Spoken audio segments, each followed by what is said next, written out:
Welcome back, my loyal subscribers. Today, I want to talk about a camera that has captured a lot of people's attention, including mine, and I had debated a long time whether it was worth it or not. The Leica Q cameras.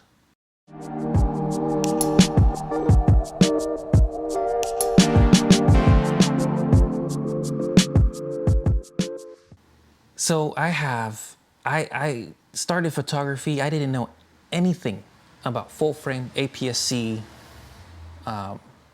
Canon mount, Sony mount, Nikon mount, whatever. I didn't know anything. I started from scratch and I learned with trial and error, buying and selling, trading, everything.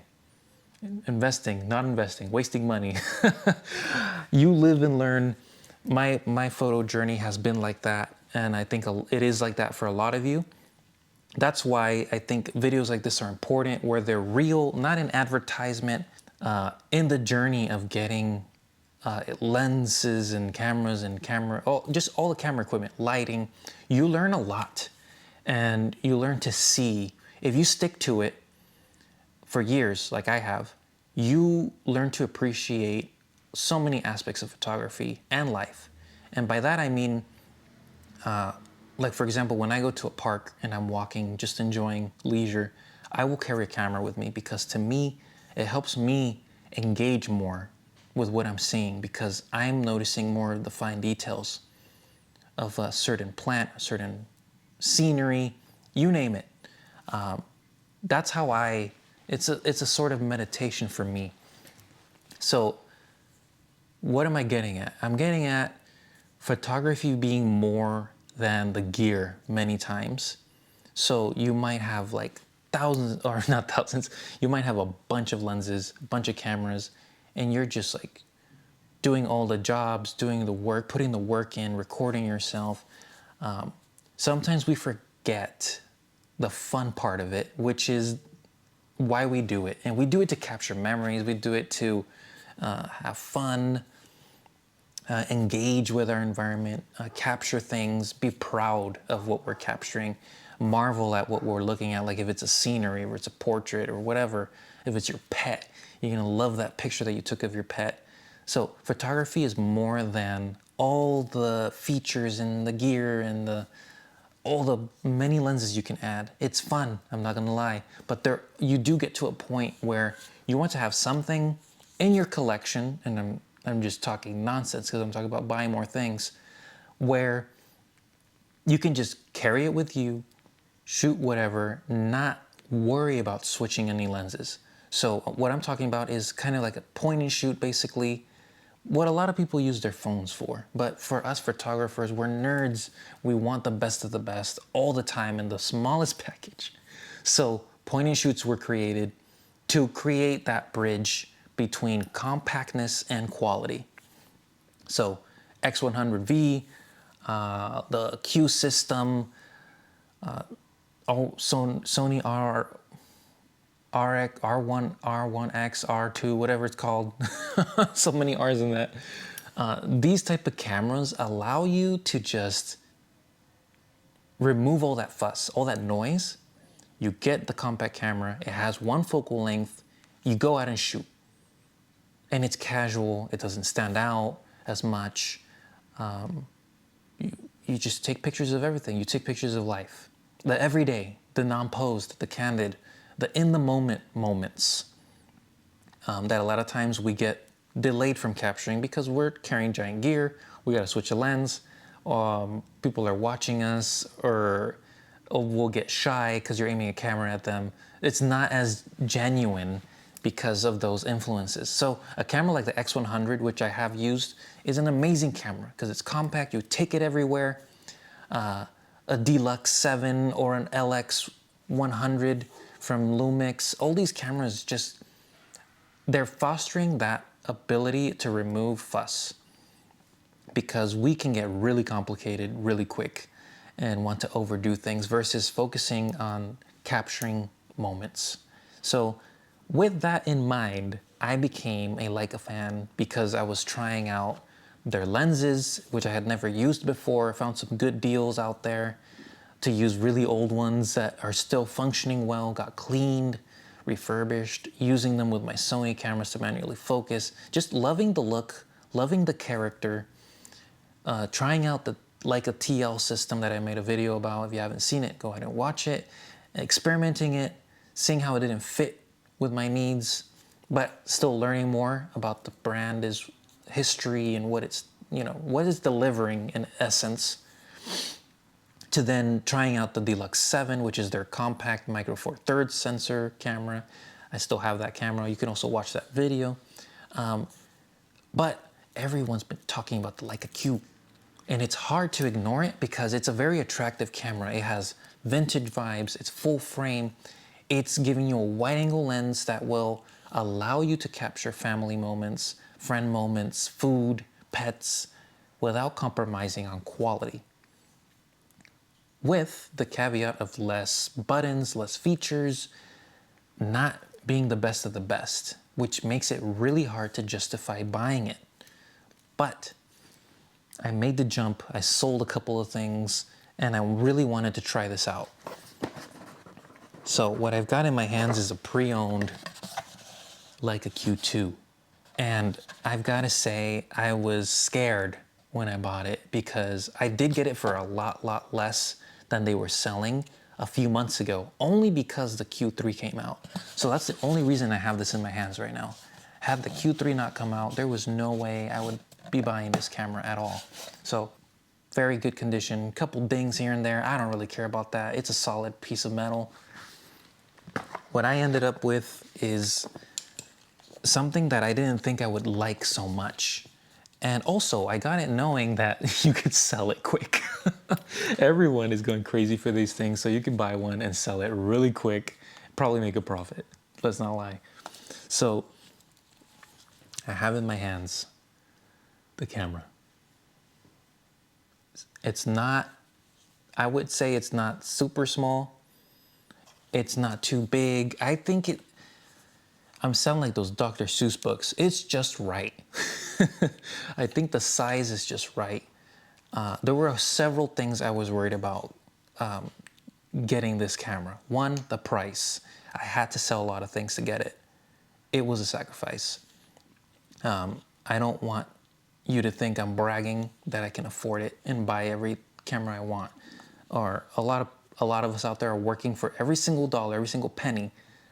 This was not a gift. This was not sponsored or anything. I had to buy it with my own money. I had to sell things that I cared about to be able to get something like this.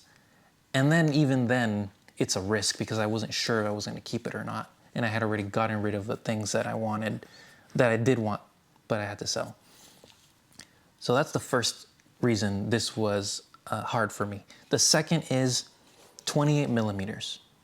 I don't shoot 28. I shoot 35, I shoot 50, in occasions 85. I prefer 135 if I'm gonna do telephoto. 28 is just not a focal length I'm in love with from the beginning. And then reading into it, I mean, our phones, we take pictures with our phones all the time. It's very close to this focal length. So I was like, okay, I'm gonna give it a shot. The other thing that was scaring me about this camera is there are not a lot of features on it. Like, I'm used to a Sony that is very budget friendly. There's Sonys that are budget friendly or other camera systems. They have everything in there. Like, autofocus is up to the roof now. All these other features, I can't just think about them. Video features, like, they're hybrid cameras that you can do everything with. This is not one of those. They have really not included a lot of the things you would expect in a camera, especially paying a price that you know these cost. Although I did save a lot of money on it, that kind of helped to justify it a little bit because I wasn't paying full price. The other thing is you need a lot of accessories. These cameras are very, a lot of people see them as luxury. To me, it's more of a historic and vintage style thing to have. Very hipstery, I guess. I love Fuji cameras. That's why I love Fuji cameras, because they have the history and the design. They have that look that makes you want to pick up the camera and shoot with it. That satisfaction, those tactile buttons, that's what this is offering. This is a very M style look, at least in the shape and everything. It's very attractive is what I would say. It's built well, it's solid. One more thing that I was concerned about, well, I was talking about accessories. You need to buy a lot of accessories for this thing. I've got the leather cover, I've got extra battery, which are not cheap. The thumb grip, you spend a lot of money. I mean, as much as I love what they stand for and represent, it is not accessible. And I'll admit that. I mean, I'm a photographer that's been doing this for, God, I don't know. It's been more than 7 or 8 years. And this is the first time I can try something like this. So it's definitely not accessible. I mean, I would love for everyone to be able to try a camera like this, to like experience it at least, but it's not affordable. You would have to really get something older, and sometimes those things end up costing even more.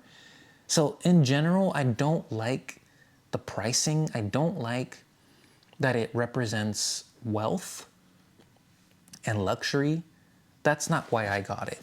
But I understand those things about the brand. So I that's why I don't post it a lot and I don't share it a lot. But I really wanted to talk about it because as a person, I'm trying to be real here. As an everyday photographer who's doing shoots and jobs, I'm not like top photographer anywhere in a city or anything. I really, really wanted to try something like this, and it's just not something that I would have ever thought I would be able to have. I didn't grow up, you know, with money or anything. Like I had to earn everything.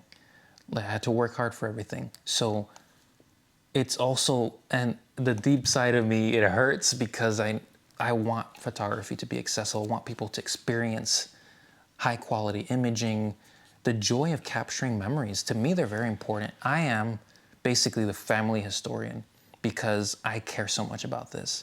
And I wish more people did, just for a personal level. You don't have to spend this much. I'm just in general. Yeah, you should care a little bit more, just to the memories. For me, it's very nostalgic at the same time. But also, like, in 5 years, 10 years, you're gonna be like, oh, remember that one time? And you have nothing to show. I think we're in a different time now with our iPhone pictures, but this is more intentional. And now that I'm done complaining and telling you like my thoughts, the negative parts to it, why I got this is intention. That's the main reason. I could have gotten the same mentality out of the X100, but I really wanted a full frame camera. I could have gotten the RX1R2, very similar in price, to be honest, once you get a used one. I might end up trying that camera later, but I got this camera for intention. This is my fun camera for every day, not jobs, just personal, friends and family, to carry around. Because it's enjoyable to hold, it's attractive to hold, it makes me want to shoot. It has the macro function, so it's a hybrid lens, tactile controls with the aperture, with the focus, with the shutter speed and the ISO. It has everything a Fuji basically offers, but in full frame. And that's really, really what I wanted. If Fuji had a full frame camera, I would have bought it already. This is basically what it is for me. And I know they were taking inspiration and ideas from this legacy here. So overall, I think this camera provides focus and intention. And I ended up liking 28 a lot more than I expected. And I'm getting such great pictures because I'm taking it everywhere. And I'm really capturing moments that I wouldn't have if I was lugging around a zoom lens or a bigger prime, just something more bulky and intimidating to people. This is, as much as the red dot is bright, I think it's pretty discreet. Gotta clean that. I've captured, just in the, I think I've had it for 2 months now. Just in the 2 months I've had it, I've captured so many pictures that I printed right away. So many pictures that I would have probably taken with the iPhone, but because it's full frame, they look that much better, you know? And because of that, I'm like quickly sharing with my family because it has the neat app that you can connect to that just sends the JPEGs, sends the DNGs. That's something I need to talk about next. It's just made to share, and I really like that. So just to not make this video too long, I will do a long-term review on whether I feel the same about it or not, whether I'm gonna keep it long-term. For now, I think it is a keeper, but I mean, with time, you'll know. The second thing, and this is one of the biggest things for me, you can transfer raw images directly to your phone through the app. That to me is game-changing because I'm not having to deal with crappy JPEGs, or like if the JPEGs aren't good enough on it, shred camera. Fuji JPEGs are amazing. That beats this 100 times, to be real. But I don't think I've used any other camera system aside from Leica that has let me transfer a DNG/RAW directly to my phone. And it's not fast, it takes time. I mean, they made it faster with the Q3 now, but the TL2 had that feature. That was amazing for me. I think that's the only reason I kept it for like more than 2 months. This one has that feature. That to me is also amazing because I have my presets just for this camera on my Lightroom app on my phone. So at the end of a day of shooting, I basically just sit back, let it transfer to the phone. I'm getting raw images on my phone. I had to delete a lot of things to make them fit because the files are huge, but I could talk about this in another video. I have my very favorite Mastin Lab presets on there that I've adjusted for this camera. I'll just edit on my phone and then export them and share them. I never have to import to a computer, click, all that nonsense that takes a while. I mean, it's fun, but it does take time, especially if you're trying to do like everyday family shooting. That feature alone is amazing to me. I wish more cameras, more brands did that. I think they're all capable of it. If anyone out there is watching this video knows of how to transfer raw images from a camera to a phone, whether it be Sony, Canon, Nikon, Fuji, please comment below. I need to know if that exists or not. So far, this is the only one that I have seen do that. So I'm loving it. I mean, oh my God, I'm just taking just a casual shot and then I'll just import it, edit it, and I'm done. No extra fuss, no computer to lug around. It's so amazing, to be honest, that they did this technology. And this is not a new camera. This thing came out in 2019. Version 1 came out in 2015. I think more cameras, more brands should look at features like that and put them out there because it changes the way you edit. I mean, if I had an iPad, I could have done it on an iPad. No need to remove an SD card or anything. It's amazing. So I just wanted to reflect on that. I'm really enjoying the camera. I think it's amazing. I'm gonna keep testing it out. If you're out there and you're in a place to be able to get it, I'd say go for it, try it out, or rent it to test it. I think it has a lot to offer. I mean, it's one of those things where you have to stick to it for you to get better at it and actually appreciate what it is. I feel like if I had this camera when I started, I wouldn't have appreciated it as much as I do right now. Like, I would have been 28, what the hell am I supposed to do with that? Or where are all the buttons at? Like, what am I supposed to do with this thing? I don't have shortcuts. Or I'd be like, why is it so expensive? Oh my God. I don't think I would have gotten it. I wouldn't have kept it. But I'm in a place now where I actually appreciate this camera. I understand what it's for. And I think it has its place. Same with the X100. I had the Fuji X100V and I sold it really quick. I don't think I was in the headspace to understand what it was for and why I would want to keep it, like what I could do with it. I kept focusing on the wrong thing, which was features, features, features, lenses, 4K 500p, what nonsense, 100 megapixels. We focus on the wrong things, basically. They're fun and they have a place, but sometimes we focus too much on them. And I think I did not appreciate the X100V for what it was at that time, and I regretted it because now you can't get one as easily. So I think it takes time to appreciate that type of camera and what it offers. Same with the RX1, R2 from Sony. You have to understand what it's for and that you're gonna have limits. You're not gonna be able to shoot everything you want. But what you are going to be able to shoot, you're gonna love and you're gonna appreciate different. So that's just a little backstory into my photography beginnings and my journey, just exploring different brands and things like that. I hope you enjoyed this video. It was not meant to be a brag at all. Like I said, I worked for every single penny to get this thing. It's awesome for those of you who can just put it in the cart and use it. I hope you appreciate it too. But for those of you who are interested in it and want to save up for it like I did, or get rid of some excess gear here and there and then eventually get it, you got to try it, or just rent it to see if you even want it in the first place.